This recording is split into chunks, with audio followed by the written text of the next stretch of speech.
Hi everyone and welcome to captain. So यार बहुत प्यारा चैप्टर आज हम सीखेंगे कि एक्चुअल में एक लीडर कैसे सोचता है और हमारे महात्मा गांधी का जो वो मूवमेंट था, जो हमारा चंपारण का मूवमेंट था, एक्चुअल में वो पिक्चर में कैसे है, कैसे गांधी जी को लोग जानने लगे। वो सारी बात इस चैप्टर में हम करेंगे। तो आप सोच रहे हो कि सर ये टाइटल इंडिगो है, लिखा किसी फॉरेन ऑथर ने है, बात आप महात्मा गांधी की कर रहे हो। यही तो इस चैप्टर की खूबसूरती है मेरे भाई। तो इस चैप्टर के जो हमारे ऑथर है वो है लुइस फिशर। अब ये जो हमारा चैप्टर है एक एक्सर्ट है, एक जो हमारी महात्मा गांधी की एक बुक है the life of Mahatma Gandhi, उसका एक छोटा सा टुकड़ा है जो हमें समझना है यहाँ पे, ठीक है। और बहुत ही प्यारा चैप्टर आपका ये जो है होने वाला है। और चैप्टर पे आगे जाने से पहले एक इंपॉर्टेंट बात मैं आपको बता देता हूँ।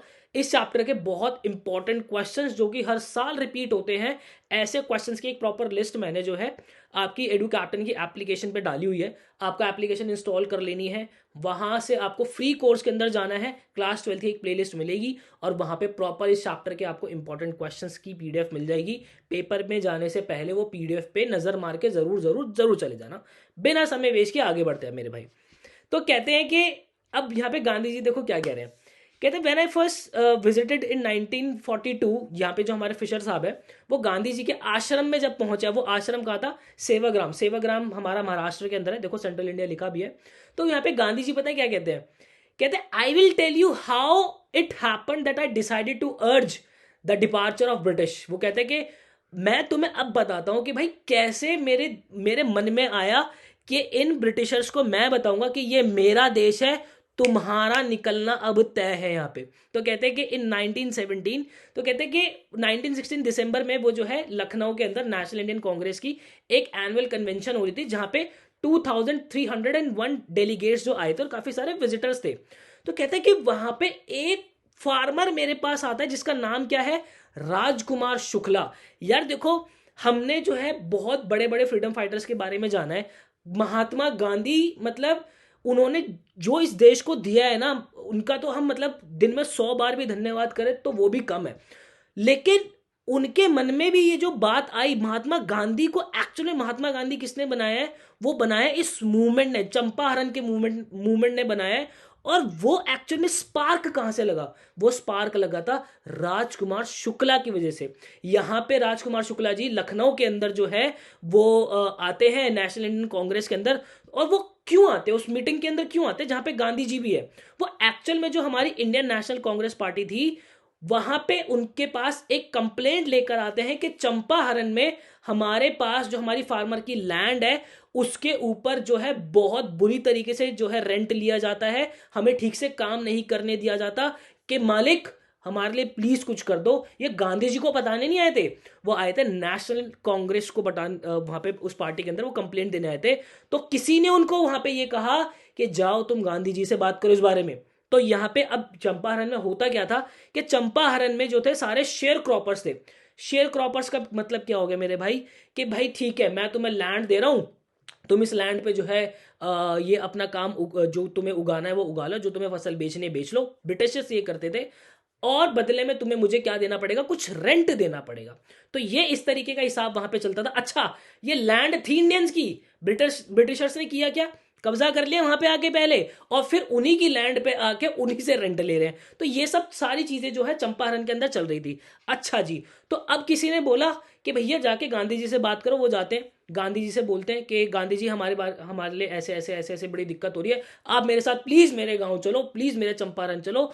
अब गांधी जी को कभी चंपारण के बारे में पता ही नहीं है, उन्हें पता ही नहीं है। Gandhi had never heard of this place, उनको बिल्कुल आइडिया नहीं कि है कहाँ चंपारण।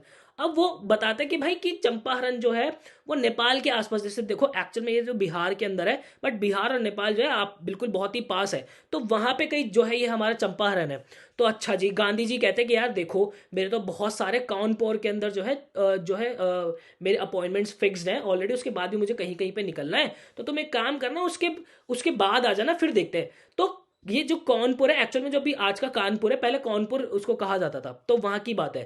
फिर वो कहते हैं कि मालिक प्लीज प्लीज गांधी जी एक एक मीटिंग जो है आप मुझे दे दो, मैं आपके आगे हाथ जोड़ता हूँ। वो ये देखते हैं कि यार ये जो शेयर क्रॉपर है ये कितना डेडिकेटेड है, मतलब इसके बात में जरूर कुछ दम है। तो गांधी जी कहते हैं कि चलो ठीक है, मेरी कैलकाटा के अंदर इतनी इतनी तारीख को कुछ मीटिंग है, उसके बाद तुम जो है मेरे पास आ जाना और हम फिर वहां से चलेंगे।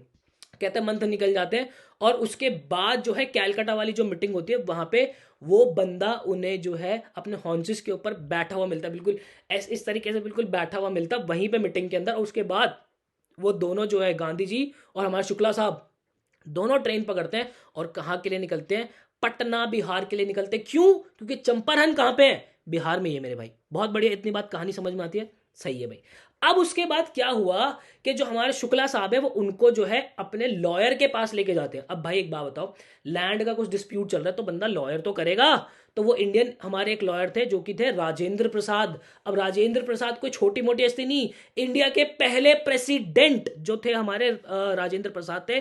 बट ये उस टाइम की बात है जब वो प्रेसिडेंट नहीं थे, ठीक है। तो राजेंद्र प्रसाद के पास जो है वो लेके जाता है। अब क्योंकि राजेंद्र प्रसाद घर पे नहीं होते हैं, तो जो राजेंद्र प्रसाद के हमारे राजेंद्र प्रसाद जी के जो सर्वेंट्स होते हैं वो देखते हैं कि यार ये बंदा फिर आ गया और अपने साथ भी किसी को लेकर आया है, और उसको वहां पे जो है वो परमिट कर देते हैं कि चल तू बैठ जा, क्योंकि वो बंदा आता ही रहता है हर बार अपनी कुछ ना कुछ कंप्लेंट लेके उनके पास, राजेंद्र प्रसाद जी के पास जो आते रहते हैं। बट वहां पे जो है गांधी जी को पानी पीने से मना कर दिया था कि कुएं में से आप पानी नहीं पी पाओगे। क्यों मेरे भाई? क्योंकि उस टाइम पे जो अनटचेबिलिटी थी वो बहुत चरम सीमा पे थी। इसका मतलब ये हो गया कि कहीं ना कहीं जो हमारे शुक्ला साहब थे वो भी अनटचेबल कैटेगरी में आते थे। तो उन्हें जो उनके वर्कर्स थे राजेंद्र प्रसाद के प्रसाद जी के यहाँ पे जो उनके सर्वेंट्स थे, उनको ये लगा होगा कि इसके साथ ये जो इंसान आया है ये भी कुछ अनटचेबल हो, तो अनटचेबल होगा तो कहीं ये हमारा कुआं जो है वो गंदा ना कर दे, ठीक है। तो ये सारी चीजें वहां पे चल रही थी। फिर उसके बाद गांधी जी ने जो है थोड़ी सी वहां पे सिचुएशन देखी, पर उन्होंने एक चीज डिसाइड की कि भैया मैं जो है मुजफ्फरपुर जाऊंगा पहले। एक, क्योंकि हमारे गांधी जी जो थे वो एडवोकेट थे, तो एक एडवोकेट जो होता है वो कभी भी एक केस लड़ने से पहले सिर्फ अपनी पार्टी का पक्ष नहीं सुनता कि हाँ ठीक है आपने बता दो, अच्छा आप सही कह रहे हो, नहीं, वो अपनी रिसर्च पहले सबसे पहले करता है। तो वो मुजफ्फरपुर गए वहां से और एविडेंस इकट्ठा करने जो कि चंपारण के रूट में ही थे, ठीक है। तो सारी इंफॉर्मेशन उन्हें जो है कंप्लीट की। ही अकॉर्डिंगली सेंट टेलीग्राम उन्होंने जो है जेबी कृपलानी जी को भेजा, जो कि क्या थे जो आर्ट्स कॉलेज के जो थे वहां पे प्रोफेसर थे, जेबी कृपलानी जी को उन्होंने टेलीग्राम डाला। और उनसे उनकी कहाँ मुलाकात हुई थी? उनकी मुलाकात हुई थी टैगोर शांति निकेतन स्कूल के अंदर पहले, ठीक है। फिर उसके बाद जो ट्रेन है वो मिडनाइट मतलब 12-1 बजे के आसपास पहुंची, और ये टाइम कौन सा था? 15 अप्रैल 1917 का टाइम था।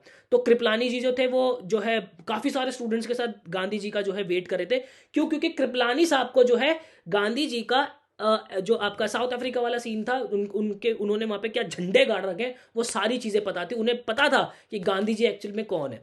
देन उसके बाद जो है वो वहां पे उसके बाद गांधी जी जो है वो 2 दिन के लिए प्रोफेसर मलकानी जो कि एक गवर्नमेंट स्कूल के अंदर पढ़ाती थी उनके घर पे रहा था। और उन दिनों ये बहुत बड़ी बात है, मतलब गांधी जी बता रहे हैं कि भाई एक प्रोफेसर जो कि गवर्नमेंट प्रोफेसर है, किसी गवर्नमेंट स्कूल में पढ़ा रही है, इंडियन प्रोफेसर ही है वो, मैं उसके घर पे रहा, ये बहुत बड़ी बात है। क्यों है ये बहुत बड़ी बात है? यहां से क्वेश्चन बनता है।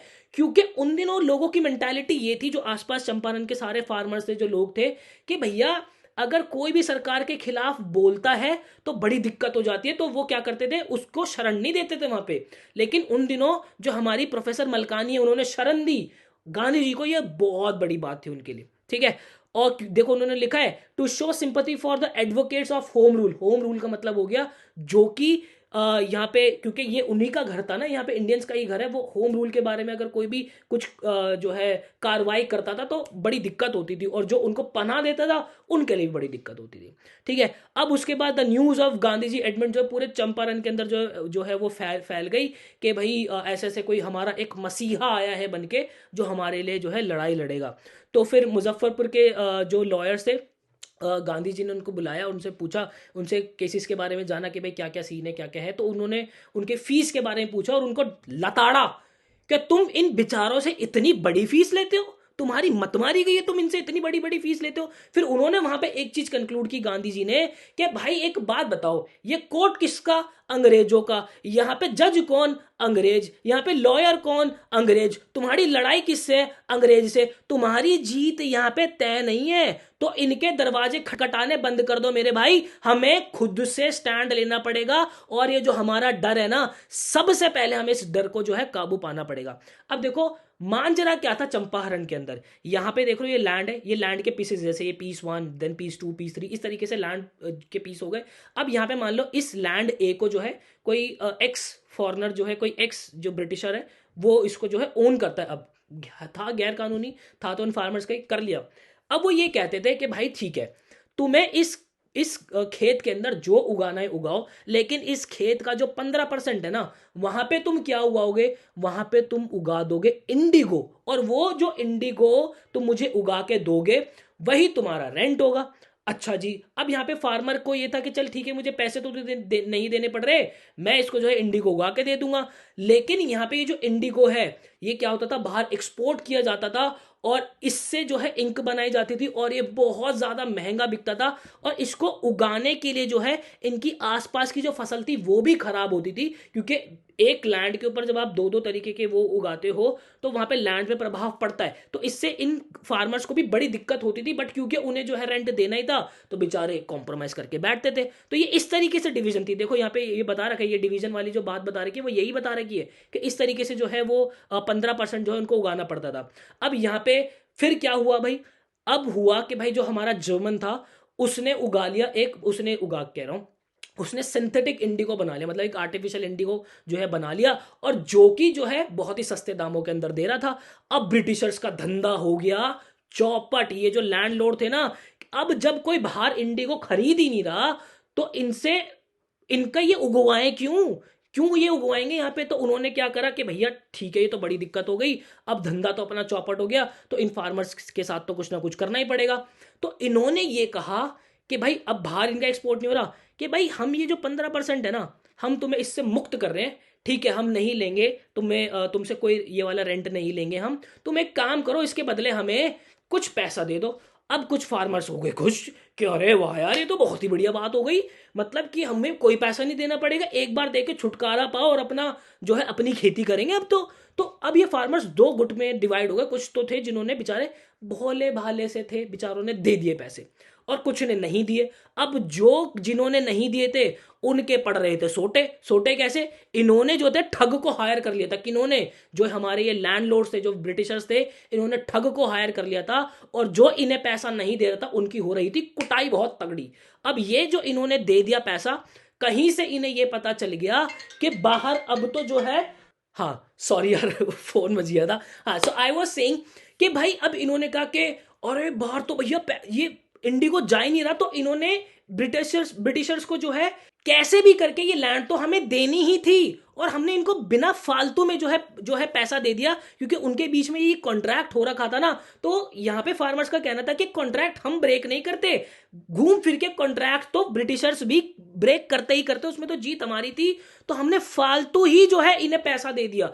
अब ये फार्मर्स कह रहे हैं कि भैया हमें हमारा पैसा दो वापस, ठीक है। अब यहां पे पिक्चर में एंट्री होती है हमारी गांधी जी की।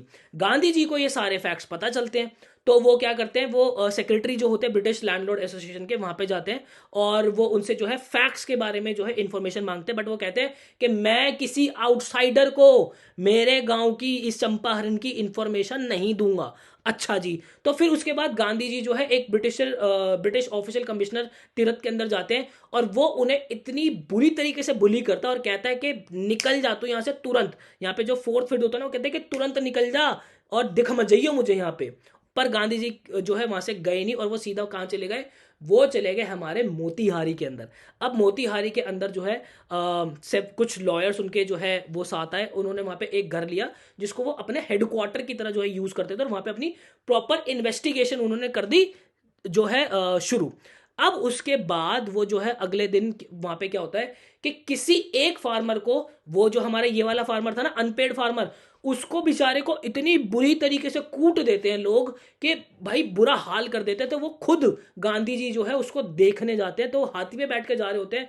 तो तुरंत एक पुलिस सुपरिटेंडेंट वहां पे जो आता है और उनको कहता है कि मेरे लिए तुम्हारे पास मैसेज है, चलो जरा वापस चलो। अब यहाँ पे वो चलो जरा वापस चलो क्यों कहता है? क्योंकि जब भी कोर्ट से कोई कहीं से कोई ऑर्डर आता है तो वो जब जो आपको देने आता है वो किसी पते पे ही आपको दे सकता है। ऐसे नहीं कि आपने बाहर फोन कर दिया कि ठीक है आ जाना जरा यहाँ पे गोलगप्पे वाले के यहाँ दे देना, नहीं ऐसा नहीं होता। किसी एड्रेस पे ही दिया जाता है। तो इसलिए वो वापस से इसी घर पे आए जहां पे जो है वो जिस घर को उन्होंने एज अ हेडक्वार्टर यूज किया हुआ था। ठीक है भाई, वहां पे उन्होंने जो है वो रिसीव किया, रिसीव करके पढ़ा और वहां पे लिख दिया रिसीव, मैंने रिसीव कर लिया। पर वहां पे एक नीचे एक लाइन और लिख दी कि मैं ये ऑर्डर नहीं मानता। और वो ऑर्डर क्या था? वो ऑर्डर था कि इमीडिएटली चंपारण छोड़कर निकल जाओ यहां से। गांधी जी लिखते हैं कि ठीक है मैंने ऑर्डर रिसीव कर लिया है बट मैं यहां से नहीं निकलूंगा। बहुत पोलाइट तरीके से उन्होंने जो है वो चीज लिखी होगी। अच्छा जी, अब क्योंकि उन्होंने ये लिख दिया था, उनके पास आ गया कोर्ट से सम्मन। कोर्ट से सम्मन मतलब क्या है? कोर्ट से न्योता आ गया कि आ जाओ, पेश हो जाओ, तुमने जो है कर दिया है क्राइम। तो भाई ठीक है। अब नेक्स्ट डे उनके पास सम्मन जब आ गया तो उन्होंने क्या करा? उस रात को गांधी जी सोई नहीं, उन्होंने जो है टेलीग्राम डाला राजेंद्र प्रसाद जी को। ठीक है कि भाई अपने बिहार से जो है जो भी जो आपके जिनका इन्फ्लुएंस बहुत अच्छा है ऐसे फ्रेंड्स को लेकर आ जाओ। उन्होंने इंस्ट्रक्शन डाले आश्रम के अंदर कि कल को अगर ये मुझे जेल में बंद कर देते हैं तो मेरे आश्रम में पता तो होना चाहिए मैं कहाँ बंद हूँ, कैसे कहाँ हूँ। और उन्होंने जो है वॉस रॉय के अंदर भी जो है प्रॉपर एक मेल वगैरह प्रॉपर सारी चीजें जो है वहां पे डाल दी थी। अब अगले दिन जो है वो क्या देखते हैं कि मोतीहारी के अंदर इतने सारे लोग इकट्ठे हो जाते हैं कि ब्रिटिशर्स ने इतने इंडियंस को एक साथ देखा ही नहीं होगा, उनकी यूनिटी को कभी देखा ही नहीं होगा। कोर्ट के बाहर बिल्कुल जमघट लग जाता है। क्यों? और उनको वहां पे पता नहीं है कि गांधी जी कौन है, बस उन्हें सिर्फ इतना पता है कि कोई मसीहा है जो उनके लिए स्टैंड ले रहा है। ठीक है, अब वो भाई वहां पे सारे इतने बुरी तरीके से लोग खड़े हो गए और जो ऑफिशियल्स थे वो बिल्कुल खुद को पावरलेस फील कर रहे थे कि हमारे पास तो कोई पावर ही नहीं, हम कैसे हेल्प इनको हैंडल करें। वो बेचारे गांधी जी के आगे हाथ जोड़ते हैं कि हमें आपके कोऑपरेशन की नीड है, इनको प्लीज शांत करो, इन ये जो प्रोटेस्ट कर रहे हैं इनको प्लीज शांत करो। और गांधी जी उन्हें ये बोलते हैं कि जो तुमने अत्याचार इनके ऊपर मचा रखा है ना, ये मत भूलना कि इंडियंस इन्हें चैलेंज कर सकते हैं। गांधी जी जो थे वो खुद एक एडवोकेट थे, उनको लॉ की नॉलेज थी। तो यहां पे जो ये जो ऑफिशियल्स थे, इन बेचारे इंडियंस के ऊपर जो अत्याचार करते थे ना, गांधी जी के ऊपर इनकी एक नहीं चल पाई। तो वहां पे क्या है, सारी अथॉरिटी पागल हो गई बिल्कुल कोर्ट के अंदर। वो कह रहे कि अरे यार इसको पोस्टपोन कर देते आज के ट्रायल को, लेकिन गांधी जी ने मना कर दिया कि नहीं, ये ट्रायल नहीं होगा। तुम्हें लगता है मैंने गलती की है, ठीक है मुझे सजा दो, मैं यहीं से सजा लूंगा। फिर उसके बाद जो है वो जो वहां के जज होते हैं वो कहते हैं कि ठीक है, हम अपनी अकड़ में खड़े हो गए कि ठीक है हम तुम्हें सजा देंगे, पर हमें कम से कम 120 मिनट चाहिए होंगे अपने डिसीजन सुनाने के लिए। गांधी जी ने कहा कि नहीं, मैं 120 मिनट भी नहीं दूंगा, तुम्हें जो भी जजमेंट देना है वो आज ही दो। वो कहते हैं कि मैं तुम्हें 120 मिनट के लिए जो है बेल पे छोड़ रहा हूं। वो कह रहे हैं कि नहीं, मैं बेल पे नहीं जाऊंगा, तुम्हें जो डिसीजन देना है वो अभी अभी देना है। तो वहां के जज कहते हैं मेरे भाई ठीक है, तू बेल पे नहीं जा रहा, तेरे को मैं फ्री छोड़ता हूं, तू 2 घंटे के लिए बिल्कुल बिल्कुल फ्री है, तू कोर्ट की नजर में गिल्टी नहीं है। अगर बेल पे आप होते हो तो इसका मतलब यह है कि कोर्ट आपको जो है आप ऐसा मानते हैं कि आपने कोई क्राइम किया है। वो कहता है कि मैं तेरे को बिल्कुल फ्री जो है छोड़ रहा हूं। फिर उसके बाद सेवरल डेज के बाद जो है कुछ एक जजमेंट आता है कि कि भाई हम वहां पे 2 घंटे बाद आता है कि हम कुछ दिन के लिए जो है जजमेंट नहीं दे पाएंगे और गांधी जी जो है वो अपनी लिबर्टी के साथ रह सकते हैं प्रॉपर। मतलब कोर्ट अभी उनको वो नहीं मान रहा है, एक क्रिमिनल नहीं मान रहा है। फिर उसके बाद Rajendra Prasad, bridge Kishore babu, Maulana Haq, then several other prominent lawyers have arrived from Bihar. तो ये सारे लॉयर्स जो है वो बिहार से आ गए। देन उन्होंने गांधी जी ने उनसे पूछा कि अगर ये मुझे जेल में डाल देते मेरे भाई तो तुम क्या करोगे? ठीक है, तो कहते हैं कि भाई आपने हमें बुलाया कि हम आपको एडवाइस कर सके, आपकी हेल्प कर सके, अगर आप ही नहीं होंगे तो हम अपने घर चले जाएंगे। वो बोलते हैं कि फिर गांधी जी कहते हैं कि जो इन बेचारे शेयर क्रॉपर्स के साथ अत्याचार हो रहा है उनको जस्टिस कौन दिलाएगा? फिर यहाँ पे हमारे जो हमारे राजेंद्र प्रसाद है वो आपस में जो है बात करते हैं, और वो ये कहते हैं कि भाई ये गांधी जी जो है एक्चुअल में चंपारण के भी नहीं है, ये महाराष्ट्र से आए हैं कहीं से, और ये जब बंदा खुद जेल में जाने को तैयार है तो हम तो यहाँ पे रहते हैं, इन बिचारों का केस हमारे हाथ में है, हम क्यों इतना डर रहे हैं। तो यहाँ पे राजेंद्र प्रसाद जी कहते हैं कि अगर आप जेल जाओगे ना तो हम भी आपके पीछे जेल आएंगे। और गांधी जी उन्हें सिर्फ एक बात कहते हैं कि मैंने चंपारण अब जीत लिया, ठीक है। फिर उसके बाद वो क्या करते हैं, एक पीस ऑफ पेपर लेते हैं, अपनी स्ट्रैटेजी बिल्ड करते हैं कि भाई कैसे कैसे हम ग्रुप के अंदर डिवाइड होते हैं, कि अगर गांधी जी कहते हैं मैं अगर जेल में जाऊंगा तो मेरे पीछे से कौन क्या काम करेगा, राजेंद्र प्रसाद आप क्या काम करोगे, आप क्या काम करेंगे, ऑन पेपर वो सारी चीजें अपनी स्ट्रैटेजी प्रॉपर जो है वो बिल्ड कर लेते हैं। अब कुछ दिनों बाद जो है एक रिटर्न कम्युनिकेशन जो उनके पास आती है, जो कि लेफ्टिनेंट गवर्नमेंट होता है, उनकी गवर्नर जो होता है उनकी उनके पास आते हैं कि भाई आओ जरा आपसे जो है वो मिलनी है। अब यहाँ पे इतने में जो है क्या चल रहा है कि जो यहाँ पे फार्मर्स है सारे, वो सारे जो है प्रॉपर लगे पड़े हैं एविडेंसेस इकट्ठा करने में, उन्होंने रिटर्न के अंदर जो है बहुत सारी चीज़ें तैयार कर ली हैं। और ये सारी चीज़ें देख के जो लैंडलॉर्ड्स है ना वो पागल हो गए कि भैया ये क्या कर रहे हैं, ये कैसे, मतलब इन्होंने आज तक कभी ये चीज़ देखा ही नहीं था। तो यहाँ पे जो लिखा है ना, the whole area throbbed with the activity of the investigators. तो मतलब वो थ्रॉब्ड का मतलब होता है कि भैया उनको दुख हो रहा था, बहुत ज़्यादा दर्द हो रहा है कि कैसे कर रहे हैं सारे लोग, ठीक है। तो वो उनसे मिलने गए, और उनकी जो है इतनी लंबी लंबी मीटिंग्स, उनकी 4-5 इतनी लंबी लंबी मीटिंग्स चली, और बहुत बड़ी बड़ी कॉन्वर्सेशन जो है उनके उनके साथ जो है लेफ्टिनेंट गवर्नमेंट के साथ जो है उनकी चली। और क्योंकि वो जो थे उनको जो लेफ्टिनेंट गवर्नमेंट थे उनको अपॉइंट किया गया था as an official commission of inquiry into the indigo sharecroppers, ठीक है। देन उसके बाद जो है यहाँ पे जो उनकी मीटिंग चल रही थी ना, यहाँ पे सारे ब्रिटिशर्स और पूरे जो हमारे फार्मर्स थे उनको रिप्रेजेंट करने के लिए सिर्फ गांधी जी ही वहाँ पे थे। अच्छा, जो चंपारण के लिए गांधी जी जो है मंथ में कभी कभी ऐसे ऐसे आ जाते थे, लेकिन एक विजिट उनकी चंपारण में ऐसी हुई जो कि पूरे 1 साल तक ही जो है वो उनकी चली है वहाँ पे। देन उसके बाद कंपनसेशन की बात आती है, तो वो ठीक है, अब वो ऑफिशियल्स मान जाते हैं कि ठीक है चलो हमारी जो है वो गलती है, ठीक है ओके। तो यहाँ पे वो पूछते हैं कि अब हमें पैसा वापस कितना करना पड़ेगा। तो पहले जो हमारे ब्रिटिशर्स हैं वो सोचते हैं कि गांधी तो पूरी पेमेंट की डिमांड करेंगे। देन गांधी जी जो है वो बोलते हैं सिर्फ और सिर्फ 50% के लिए। अब वो 50% के लिए क्यों कहते हैं मैं ये भी बताऊंगा तुम्हें।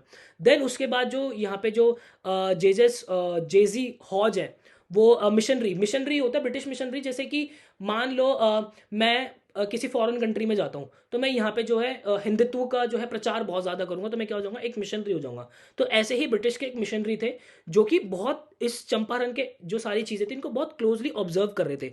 उन्होंने कहा कि ठीक है 50% तो नहीं, मैं आपको 25% कहेंगे, 25% जो है रिटर्न कर देंगे। और गांधी जी ने तुरंत इस ऑफर को एक्सेप्ट कर लिया, उन्होंने मना नहीं किया। क्यों नहीं किया? गांधी जी ये कहते हैं कि यहां पे पैसा मेरे लिए मैटर नहीं करता, मेरे लिए जो मैटर करता है वो है प्रेस्टीज। ये जो प्रेस्टीज वर्ड है ना, अपने आंसर के अंदर मार्कर से डबल डबल 3-3 बार करके लिख कर आना, क्योंकि यहां पे पहली बार ब्रिटिशर्स हार रहे थे, पहली बार उनको उनके सामने झुकना पड़ा। वो कहता है कि it's not all about money, it's about the dignity. जो प्रेस्टीज हम इंडियंस को मिल रही है ना, पहली बार क्या हुआ है, पहली बार एक जो सिविलियन है वो इन ब्रिटिशर्स से जीता है, उनकी जीत हुई है। तो यहाँ पे उनकी जो है उन्होंने बात की यहाँ पे। देन उसके बाद यहाँ पे गांधी जी जो है अपना बताते हैं कि भाई गांधी जी जो है वो ये नहीं है कि बहुत बड़े बड़े पॉलिटिकल चीज़ों के अंदर इन्वॉल्व है, इकोनॉमिकल सॉल्यूशंस निकाल रहे, नहीं। उनकी जो पॉलिटिक्स थी वो थी रोजमर्रा की छोटी छोटी जिंदगी में जो एक इंडियन उलझा पड़ा है ना, उसको सॉर्ट कराने की। वो ये कहते थे कि भाई मैं इन सब के लिए नहीं हूं, मैं ये जो मेरे भाई बंधु फंसे पड़े ना डेली टास्क के अंदर, इनको इनसे मुझे मुक्त कराना है, क्योंकि इनसे अगर मैंने मुक्त करा देना, मेरा भारत एक दिन अपने आप मुक्त जो हो जाएगा। फिर वो वहां पे चंपारण को बहुत क्लोजली देखते हैं कि यार यहाँ पे सिर्फ यही दिक्कत नहीं है, और भी बहुत ज्यादा दिक्कत है। तो वो क्या करते हैं, वो यहाँ पे कुछ टीचर्स को जो है बुलाते हैं, जो कि कौन से होते हैं, महादेव देसाई, नहारी पारिक और 2 यंग मैन, जो कि गांधी जी के डिसिपल होते हैं। डिसिपल मतलब कि बिल्कुल आंख मिच के उनको फॉलो कर रहे हैं, उनको बहुत मानते हैं, जो कि बहुत वॉलंटियर थे वर्क करने के लिए उनके पास। और देन उनके पास जो उनका जो बेटा था वो भी यहाँ पे है, उनकी जो वाइफ थी कस्तूरबा गांधी, जिनको हम कस्तूरबा गांधी के नाम से जानते हैं। तो हमारी बाई जो है वो भी आई वहाँ पर, और उन्होंने जो है वहाँ के जितने भी लोग हैं उनको जो आश्रम के रूल्स होते थे, कैसे आपको साफ सुथरा रहना चाहिए, कैसे आसपास की जगह को साफ रखना चाहिए, वो सारी चीज़ें जो है उनको पढ़ाना जो उनको शुरू किया, उनको नॉलेज देनी शुरू करी वहाँ पे। देन उसके बाद गांधी जी ने वहाँ पे नोटिस किया कि यहाँ के लोगों की हेल्थ भी बहुत ज़्यादा ख़राब है, तो उन्होंने जो है वहाँ पे एक डॉक्टर को रखा जो कि 6 महीने के लिए वहाँ पे खुद इच्छा उन्होंने जताई काम करने के लिए। तो वहाँ पे 3 जो है मेडिसिन वो दिया करते थे। यहाँ से क्वेश्चन बनता है, क्या थी? कैस्टर ऑयल, क्विनिन और सल्फर ऑइंटमेंट। तो यहाँ पे अगर किसी की टंग कोट हो जाती थी तो उनको क्या दिया जाता था? कैस्टर ऑयल दिया जाता था। किसी को मलेरिया फीवर हो जाता था तो क्विनिन प्लस कैस्टर ऑयल दिया जाता था। किसी को स्किन के ऊपर अगर कुछ दिक्कत हो जाती थी तो ऑइंटमेंट प्लस कैस्टर ऑयल जो है ये दिया जाता था। ये इंपॉर्टेंट है, क्वेश्चन बनता है। मेरा जब बोर्ड था तब ये क्वेश्चन बना था, ऐसे मुझे याद आज भी।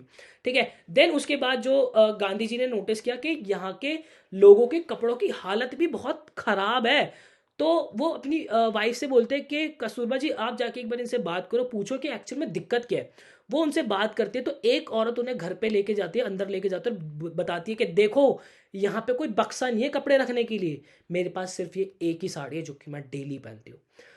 आप खुद सोच सकते हो कि मतलब किस लेवल पे चंपारण उस वक्त जो है वो हुआ करता था। ठीक है। अब ऐसा ही नहीं है कि गांधी जी अगर चंपारण में, तो उनकी नज़रें जो है अपने आश्रम वहाँ पे नहीं थी, उनकी वहाँ पे भी थी। वो वहाँ पे प्रॉपर लॉन्ग डिस्टेंस से होने के बाद भी उन पे नज़रें बनाए रखते थे, प्रॉपर मेल्स उन्हें भेजा करते थे, फाइनेंशियल अकाउंट्स उनसे मांगा करते थे। तो तुम एक लीडर की वो देख रहे हो कि एक लीडर जो है ना वो कहीं पर भी हो वो मैनेज कितने अच्छे तरीके से कर रहा है अपना आश्रम भी, और चंपारण के अंदर तो उसने जीत दिला ही दी है। ठीक है।